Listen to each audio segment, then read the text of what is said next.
John Carter stared out the window of his cabin as the sun set behind the mountains. The sky turned orange and purple, a sight he never tired of seeing. After 8 years in military intelligence and 3 more as a security consultant in Mizzy, cities, his quiet life outside Boulder, Colorado was exactly what he needed. He poured himself a glass of whiskey and settled into his worn leather chair. The only sounds were the crackling of the fireplace and the occasional hoot of an owl outside. John ran a hand through his short brown hair and sighed. Peace and quiet. That's all he wanted now. His dog Rex suddenly lifted his head from his bed near the fire. The German shepherd's ears perked up, and he let out a low growl. "What is it, boy?" John asked, sitting up straighter. Rex jumped to his feet and ran to the door, barking now. John set down his glass and followed. Years of training had taught him to trust an animal's instincts. Something was wrong. John pulled back the curtain and peered outside. At first, he saw nothing unusual in the darkness. Then he noticed a strange light in the sky. It wasn't a plane or helicopter. It moved too erratically, glowing with an odd blue-green color he had never seen before. The light grew brighter, and John realized it was coming toward his property. Fast, too fast. "Get back," he muttered to Rex, pulling the dog away from the door. The light streaked across the sky and disappeared behind the tree line about half a mile from his cabin. There was a flash of light, and seconds later the ground shook. John grabbed the doorframe to steady himself. His first thought was a small plane crash. He grabbed his jacket, flashlight, and the emergency medical kit he kept by the door. "Stay," he commanded Rex, who whined in protest but obeyed. John stepped outside, immediately feeling the cold night air against his face. He zipped up his jacket and started jogging toward where he had seen the light disappear. The forest was dense, but he knew these woods well from his morning run's dot as he got closer. He smelled something strange like ozone and burnt metal. Not typical for a plane crash. He slowed his pace and approached more cautiously, turning off his flashlight. The soft blue glow ahead provided enough light to see by anyway. John crouched behind a large pine tree and surveyed the scene. What he saw made him freeze, thought it wasn't a plane. The object half buried in the forest floor was like nothing he had ever seen before. It was roughly oval-shaped, about the size of a small car, with a smooth metallic surface that seemed to shift. Colors in the moonlight. Parts of it were cracked open, revealing complex machinery inside that glowed with that same blue-green light. John had seen experimental aircraft during his military days. This wasn't one of them. This wasn't made by human hands. He was about to retreat and call someone, though he wasn't sure who when he heard a sound. A moan of pain. Someone had been hurt in the crash. John's training kicked in. Regardless of what that thing was, someone needed help. He moved forward carefully, scanning for any sign of movement. He found her on the other side of the craft. At first glance, she looked like a young woman in her 20s. But as John got closer, his flashlight revealed details that made his heart race. Her skin was a pale violet color. Her hair, silver and flowing down to her shoulders, seemed to shimmer with its own light. And when she opened her eyes to look at him, they were completely silver with no visible pupils. Not human. Definitely not human. John's hand moved instinctively to the gun holstered at his hip. The woman, no. The alien saw the movement and flinched away. She raised her hands in what seemed to be a universal gesture of surrender. "Please," she said in accented but understandable English. "No harm." John noticed a small device at her throat that glowed briefly each time she spoke. "Who are you?" John demanded, keeping his distance. "What are you?" The alien woman winced in pain as she tried to sit up. John saw that her leg was injured. A dark blue liquid It must be her blood seeping through her strange silver clothing. My name ... She seemed to struggle with the translation. Lyra. I come from ... double quotes. She pointed upward. I need protection. Protection from what? John asked, still keeping his gun ready. Lyra's silver eyes darted around fearfully. My people. They hunt me. Please help. Not much time. John hesitated. Every instinct from his military training told him to back away, to report this to authorities. But another part of him, the part that had seen enough of government operations to be wary, made him pause. You're injured, he said finally. I have medical supplies at my cabin. Lyra tried to stand, but collapsed with a cry of pain. John made a quick decision and holstered his weapon. He approached slowly and helped her to her feet. She was lighter than she looked, and her skin was warm to the touch, warmer than a human's. My ship, she said, looking back at the crashed craft. Need to hide it. There's no hiding that, John said. We need to get you somewhere safe first. She clutched at a small bag strapped across her chest. Important. Very important. As they began to move slowly through the forest, John supporting much of her weight, a sound overhead made them both look up.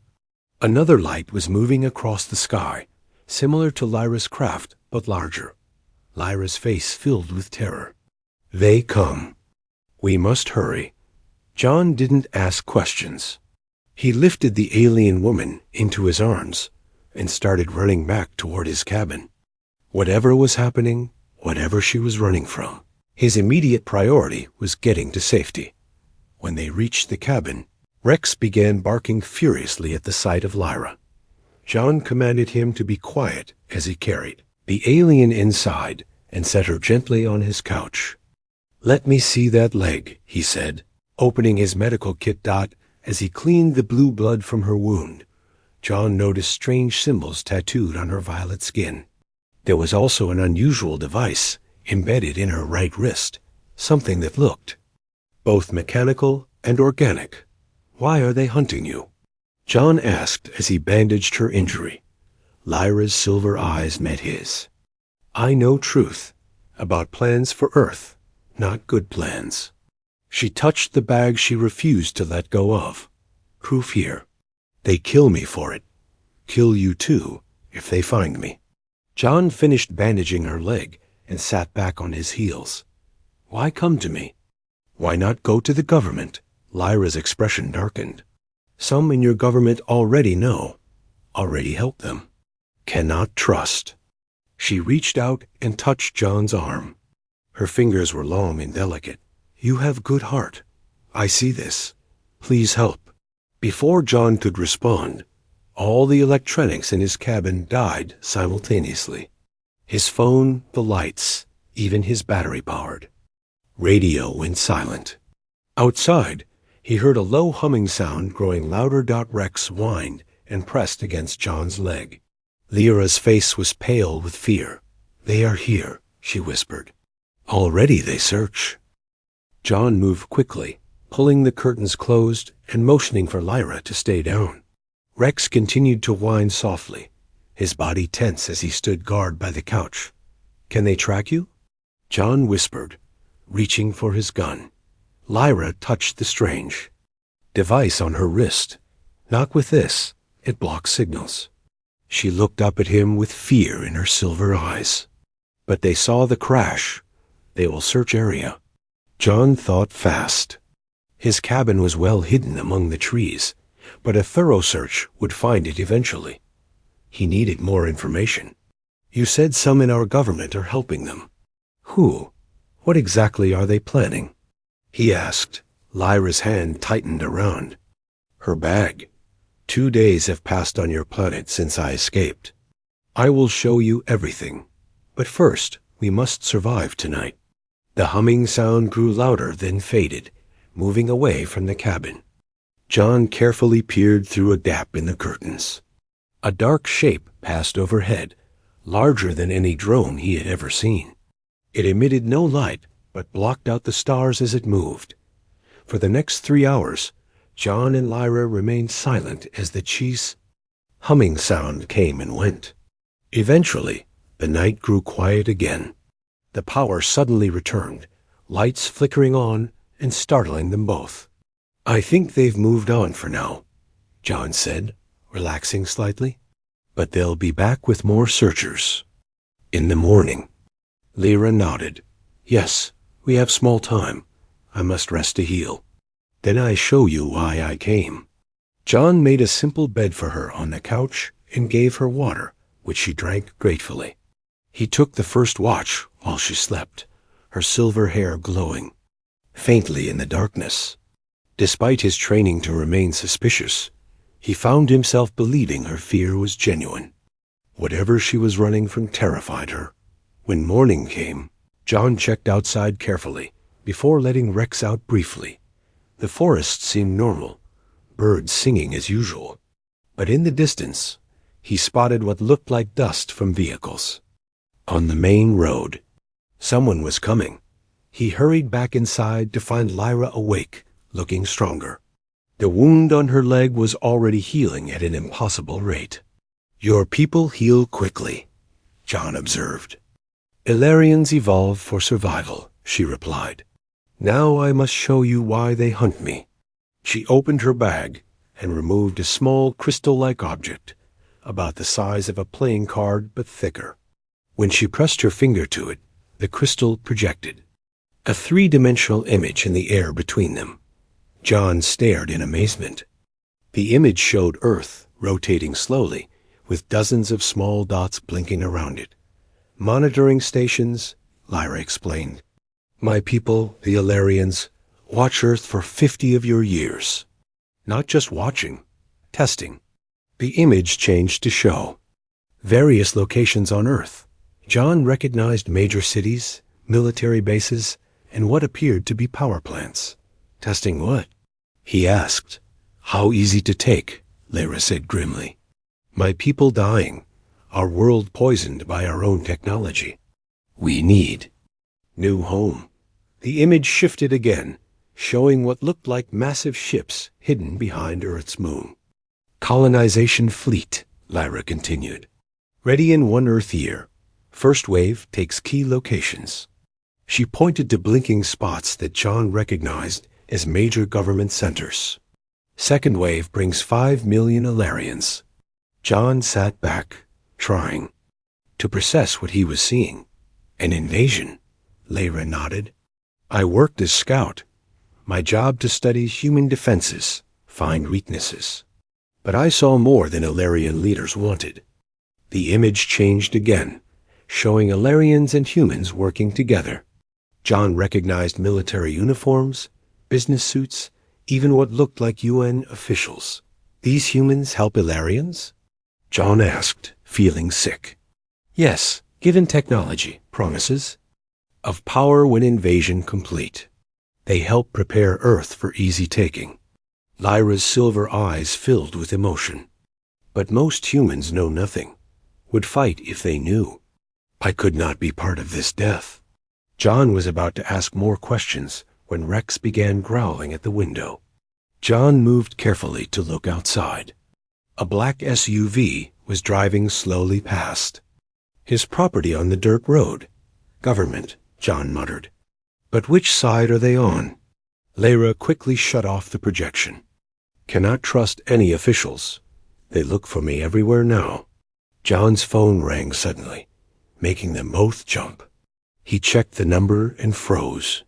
It was Lisa Harrington, his former colleague from military intelligence. They hadn't spoken in over a year, he answered cautiously. "Lisa?" "John, thank God you picked up." Lisa's voice sounded tense. "Are you okay? There's been some unusual activity reported near your area." John caught Lyra's warning look and chose his words carefully. "Everything's fine here." "What kind of activity?" "Officially? Meteor shower with some debris." "Unofficially?" "I can't say over the phone." Lisa paused. "John, if you've seen anything strange, you need to report it. The right people need to know." And who are the right people, Lisa? John asked, thinking of the images Lyra had shown him. Lisa's voice dropped to a whisper. Things have changed since you left. There are new protocols, new ... partnerships. Just tell me if you've seen anything. Nothing but stars and trees out. Here, Lessa. That's why I moved away. After he hung up, Lyra looked at him intensely. She works with them. I feel it. You don't know, Lisa, John argued. She was a good agent. Show me her picture. John hesitated, then found an old photo on his phone. Lyra studied it and pointed to a small pin on Lisa's lapel that John had never noticed before. This symbol, Ilarian mark for human allies. Her face grew sad. Your friend made choice already. Before John could respond, Rex started barking frantically. John looked outside again and saw 3 more vehicles turning onto the road toward his cabin. Not government's UVs this time. These were ordinary cars, but they moved with purpose. We need to leave, John said, grabbing his emergency bag. Now. As they hurried out the back door, John saw small drones appearing over the tree line. One spotted them and changed direction. Run! John shouted, grabbing Lyra's hand. They fled into the forest as the drone gave chase, emitting a high-pitched signal. In the distance, John heard car doors slamming and voices shouting. The hunt had begun. John and Lyra crashed through the forest, branches whipping at their faces. The drone followed overhead, its high-pitched signal guiding the pursuers. Rex ran alongside them, occasionally looking back and growling. We need to lose that drone, John said, breathing hard. Lyra reached into her bag while running and pulled out a small silver sphere. This will help. Water nearby? John nodded and changed direction. There's a stream just ahead. When they reached the stream, Lyra pressed something on the sphere and tossed it into the water. The sphere sank, and suddenly the water began to bubble and steam. Within seconds, a thick fog rose up, spreading rapidly through the trees. Temporary cover, Lyra explained. Blocks thermal sensors too. They waded through the stream, using the fog as cover. The drone's signal became erratic as it lost track of them. John heard shouts of confusion behind them. The fog would buy them time, but they needed a destination. I know someone who might help us, John said. Alan Nichols. We served together. He works for a division that investigates unusual phenomena. If anyone would know the truth about your people, it would be him. Lyra looked uncertain but nodded. No choice now. How far? His office is in Denver. But first, we need transportation. They continued through the forest until they reached a small dirt road. John knew this area well from his morning runs. There was an old gas station about 2 miles down this road. They walked quickly, staying under the cover of trees when possible. Rex alerted them several times to vehicles passing on nearby roads, allowing them to hide before being spotted. When they finally reached the gas station, John was relieved to see only 2 cars in the lot. An elderly man was behind the counter. Inside. Wait here with Rex, John told Lyra, handing her his jacket to cover her unusual appearance. I'll handle this. John entered the store and bought water, food, and a baseball cap. While paying, he casually mentioned his car breaking down and asked if there was a rental place nearby. The old man shook his head. Nothing like that around here. But my nephew's got a garage behind the station. Has a few vehicles he's fixing up to sell. Might work something out if you're desperate. 20 minutes and $600 later, John drove away in an old pickup truck. It wasn't pretty, but it ran well enough. Lyra sat low in the passenger seat, cap pulled down to hide her silver hair and eyes. Rex sat between them, alert and watchful. We'll take back roads to Denver, John explained. It'll take longer, but will be less visible. As they drove, Lyra looked out at the passing landscape with wonder. Your world is beautiful. So much. Water, so much green. Our world was like this once, before we ruined it. Tell me more about the Ilarians, John said. How long have you been watching us? First scouts came 100 Earth years ago. Serious study began 50 years ago. Lyra's voice grew sad. I was born on ship orbiting your planet. Never saw my homeworld except in pictures. And these humans who are helping your people, why would they betray their own kind? Same reason on any world. Power, wealth, Ilarian. Leaders promised them control of regions after colonization. Promised technology, long life. She shook her head. Lies. Once Earth is secured, human allies no longer needed. John drove in silence for a while, processing this information. How did you decide to warn us?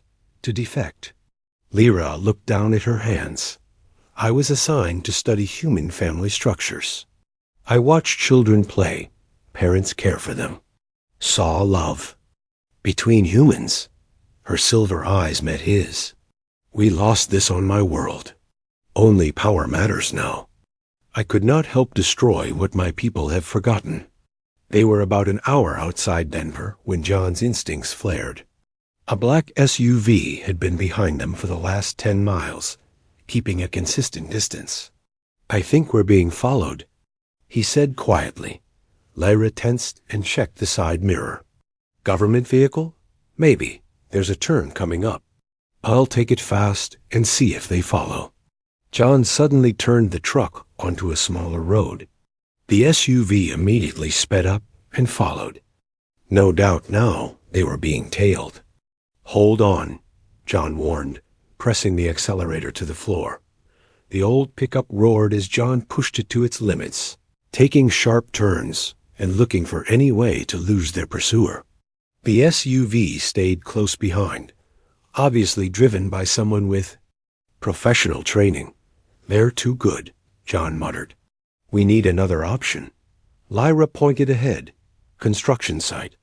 Many vehicles, places to hide. John saw it a large construction area for what looked like a new shopping center. He swerved the truck through the entrance and drove between half-finished buildings. The SUV followed, but now John had an advantage. He knew tactics for losing a tail. After a series of quick turns, John drove the truck behind a large pile of dirt and cut the engine. They waited in silence as the SUV drove past their hiding spot. Once it was out of sight, John started the truck again and drove in the opposite direction, finding another exit from the construction site. Smart move, Lyra said with admiration. They'll figure it out soon enough. We need to ditch this truck and find another way to Alan's office. In Denver, John parked the truck in a crowded mall parking lot. They walked several blocks, Lyra keeping her head down and Rex staying close. John found a taxi willing to take a dog, and they headed to the government building where Alan worked. The building was tall and gray, with tight security at the entrance. John knew he couldn't just walk in with Lyra. I'll go in alone, he decided. You wait in that park across the street with Rex. If I'm not back in an hour, use this. He handed her some cash. Get as far away as you can. Lyra grabbed his arm. Be careful. If your friend works with Ilarians, very dangerous for you. John nodded. I know. But I need answers, and Alan is my best shot at getting them. As John approached the security desk, he felt a strange mix of hope and dread. Alan had been a good friend once. But now, John couldn't tell who to trust anymore. I'm here to see Alan Nichols, he told the guard. Tell him John Carter is here. He'll want to see me. The guard made a call, and minutes later, Alan appeared. In the lobby. He looked the same as John remembered, tall, thin, with glasses and a serious expression. But there was something different in his eyes. John, Alan said, his voice carefully neutral. This is unexpected. Let's talk in my office. As they walked toward the elevator, John noticed a small pin on Alan's jacket lapel identical to the one Lyra had pointed out on Lisa's photo. John's heart sank as he noticed the pin on Alan's lapel. It matched exactly what Lyra had described, the mark of a human collaborator.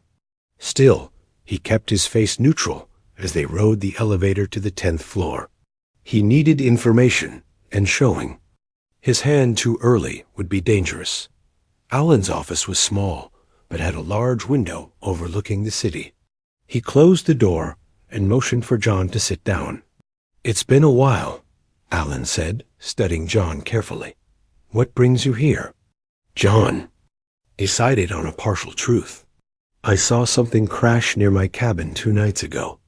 Then government vehicles started showing up. Thought you might know something about it." Alan's expression changed subtly. "Just a meteor, according to official reports. Nothing to worry about." "Funny thing about meteors," John said casually. "They don't usually have people inside them." The room went silent. Alan removed his glasses slowly and placed them on the desk. "What exactly did you see, John?" His voice was different now, harder. "I think you know what I saw. The question is, whose side are you on?" Alan smiled thinly and touched the pin on his lapel. "There are no sides, John. Only the future. A future you could be part of if you're smart." He turned to his computer and typed something. A large screen on the wall lit up, showing footage from what looked like security cameras. John recognized several locations near his cabin. In one image, he could see himself and Lyra running through the trees. "The female Illyrian you're helping is dangerous," Alan said. "She's part of a radical faction that wants to accelerate first contact with humans. They believe in immediate integration rather than the careful approach the main Illyrian Council has planned." John kept his expression neutral. "And what approach is that?" "A gradual introduction to their technology, helping us advance without the shock that would come from sudden contact." Alan leaned forward. "The Illyrians have been studying us for decades. They want to help, John, by colonizing Earth?" Alan laughed. "Is that what she told you?" "No, they're looking for partnership. Yes, some will settle here, but it's an exchange program. Humans will be welcome on their worlds, too." He touched another key, and the screen showed new footage. Alien beings similar to Lyra, attacking what looked like a research facility. Humans were running, some falling as the aliens fired strange weapons. "This happened 6 months ago," Alan explained. "The radical faction Lyra belongs to. They don't want peaceful contact. They want to take what they need by force." John watched the footage carefully. Something felt off about it, but he couldn't place what. "Where did this happen?" he asked. "A private research facility in New Mexico. 12 people died." Alan's voice was grim. "The female you're helping stole critical security protocols that protect our early warning systems. She needs to be found before she can pass them to her faction." John thought quickly. This story contradicted everything Lyra had told him. One of them was lying, but which one? "If I help you find her, what happens to her?" John asked. "She be detained and returned to the main Illyrian Council for judgment." Alan stood up. "So where is she, John?" "Outside in the park." Lyra sat on a bench with Rex beside her. She kept the cap low over her silver eyes and watched the building where John had disappeared. People walked past, not paying attention to her, but she still felt exposed. A small child stopped in front of her, staring curiously. "Your skin looks funny," the little girl said. Lyra froze, unsure how to respond. The child's mother quickly came over. "I'm so sorry," the woman said, assuming Lyra had some kind of skin condition. "Emma, that's not polite." As they walked away, Lyra noticed a man reading a newspaper on a nearby bench. He had been there since she arrived and hadn't turned a page. Her instincts, honed from years as a scout, told her he was watching her dot, she casually stood up, as if stretching her legs, and walked with Rex toward a cluster of trees. Once partially hidden, she looked back. A man had put down his newspaper and was speaking into a small device on his wrist. Lyra felt panic rising. She needed to warn John, but had no way to reach him. She decided to move closer to the building, hoping to see him when he exited. Back in Alan's office, John was carefully weighing his options. He didn't trust Alan, but he needed to appear cooperative. She was with me earlier today, but we got separated when we were followed by an SUV, John lied. I came here hoping to find answers about what's really going on. Alan seemed to consider. The SUV was one of ours. We've been tracking her since the crash. He pressed a button on his desk. I'm going to bring in my team. We need your help, John. With your military background, you could be valuable in this operation. John nodded, but his mind was racing. He needed to get out of this building and back to Lyra. The door opened, and two men in suits entered. They stood silently by the door, watching John. I just need to use the restroom first, John said. Standing up, Alan nodded to one of the men, who stepped forward. Greg will show you where it is. In the hallway, John looked for any opportunity to escape. The restroom had a small window, but it was 10 floors up, no way out there. As he washed his hands, he noticed his reflection in the mirror. He looked tired, his eyes filled with doubt. Who was telling the truth, Lyra or Alan? Then he remembered something that had bothered him about the footage Alan showed. In one brief shot, he had seen a calendar on a wall in the supposed research facility. The date showed July 2024, but the attack supposedly happened 6 months ago in January. Either the calendar was wrong, or the footage was staged. That small detail made him trust his instincts about Lyra. Whatever the truth was, he needed to get back to her. As he exited the restroom, Greg was waiting for him. This way, sir, Greg said, gesturing back toward Alan's office. Instead of following, John suddenly clutched his stomach and doubled over, groaning in pain. Bathroom again, he gasped. Food poisoning. When Greg hesitated, John pushed past him back into the restroom and locked the door. He heard Greg knock and radio for backup. John had seconds at most. The window was his only option. He couldn't open it, so he grabbed the metal trash can and smashed it against the glass. The window cracked but held. He hit it again harder, and it finally shattered. John looked out. There was a ledge running along the building, narrow but possibly manageable. It was a desperate move, but he had no choice. He climbed out onto the ledge just as he heard keys in the restroom door. Clinging to the building, John slowly made his way along the ledge, trying not to look down. He heard shouts from the broken window behind him. He kept moving, searching for a fire escape or another window he could enter. In the park below, Lyra had moved closer to the building and was watching people exit. Rex suddenly perked up, looking upward. Lyra followed his gaze and gasped when she saw John on the ledge. 10 floors up. John, she whispered, heart racing as she watched his dangerous progress along the side of the building. Lyra watched in horror as John inched along the narrow ledge 10 stories above the ground. People around her began to notice and point upward. Someone was calling the police. She knew John had only minutes before the authorities arrived. Rex barked, suddenly alerting Lyra to the man who had been watching her. He was approaching quickly, his hand reaching inside his jacket.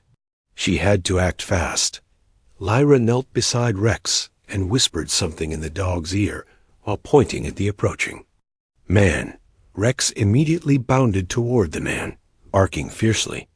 The distraction worked. The man backed away, focusing on the aggressive dog instead of Lyra. Using the confusion, Lyra ran toward the building. She needed to help John somehow. She noticed a fire truck arriving, responding to calls about a man. on the ledge. This gave her an idea. Meanwhile, John was making slow progress along the ledge. His fingers were cramping from gripping the narrow edge, and the wind at this height made balance difficult. He heard sirens below and knew time was running out. Ahead, he spotted a maintenance platform hanging from the roof, likely used by window cleaners. If he could reach it, he might find a way down. John moved carefully toward the platform, trying not to think about the drop below him. When he finally reached it, he used all his strength to pull himself onto the metal platform. It swayed dangerously with his weight, but held. There was a control panel, but it was locked. John looked for another option and saw a service ladder attached to the side of the platform. It didn't reach all the way to the ground, but it was better than the ledge dot. As John started climbing down the ladder, he heard shouting from a window above. Alan and his men had found him. One of them was climbing out onto the maintenance platform. "Carter, stop right there," the man shouted, drawing a gun.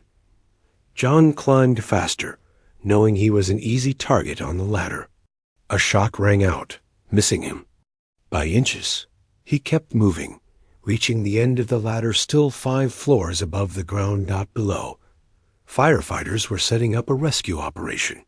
John saw no choice. He would have to jump onto their inflatable landing pad once they had it in position. But they were still setting up, and the man above was taking aim for another shot. Suddenly, the maintenance platform above jerked violently. John looked up to see Lyra had somehow reached the roof and was using a piece of metal to jam the platform's mechanism. The man on the platform lost his balance and dropped his weapon, which fell past John to the ground below. "Jump, John," Lyra called down to him. "I will find you." The firefighters were yelling at him to wait, but John knew more of Alan's men would be coming. He let go of the ladder and pushed away from the building, falling through the air toward the partially inflated landing pad below Dot.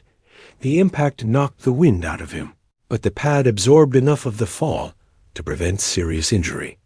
As firefighters rushed toward him, John rolled off the pad and ran into the crowded street. He heard Rex barking and spotted him near an alley. Following the dog, John found Lyra hiding behind a dumpster. "We need to get out of the city," John sighed, still catching his breath. "Alan is definitely working with the Alarians, but he told a completely different story than yours." Lyra nodded. "Expected. Lies to make you doubt me.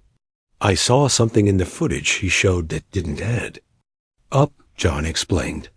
"But I still don't know what's really going on." "Need to show you final proof," Lyra said. "But not here. Too dangerous." They moved carefully through back alleys, avoiding main streets where police would be looking for them. John noticed Lyra was leading them with purpose, as if she had a specific destination in mind. "Where are we going?" he asked. "Safe place." "Another like me." John stopped. "Another Ilarian?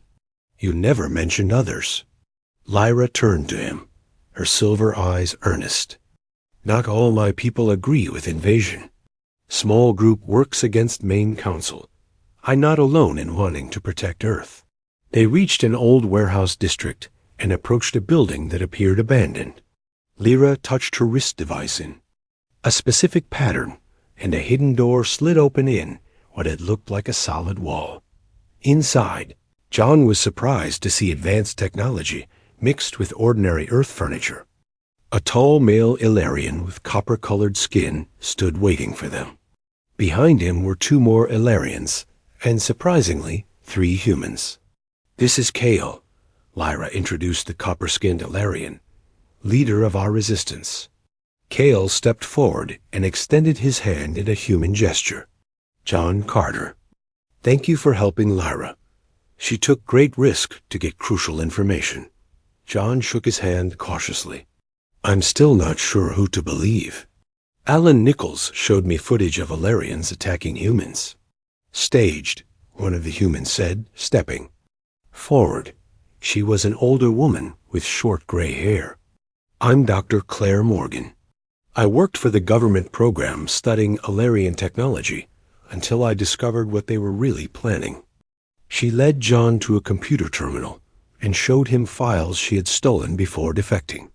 The Alarian High Council made a deal with certain elements in world governance. Earth gets limited technology. These officials get power and extended lifespans.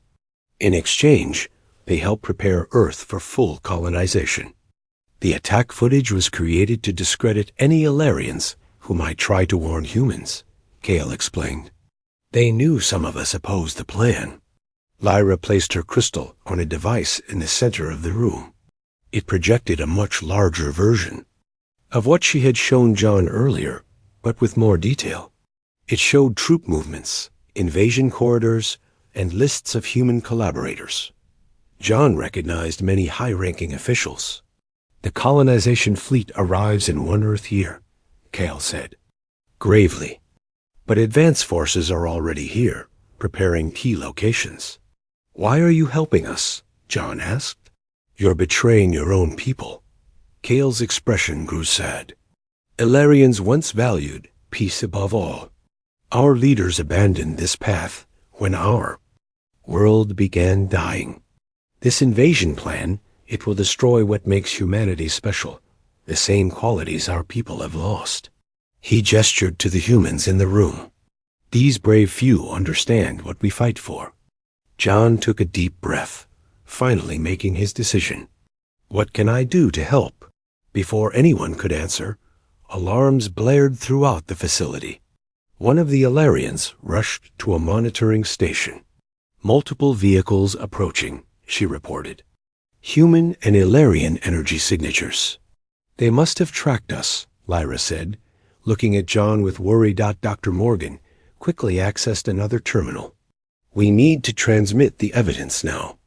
If we can get this to the right people, expose both the Ilarian plan and human collaborators, there's still hope. Cale turned to John. Our transmission equipment is in the lower level. We need time to send everything.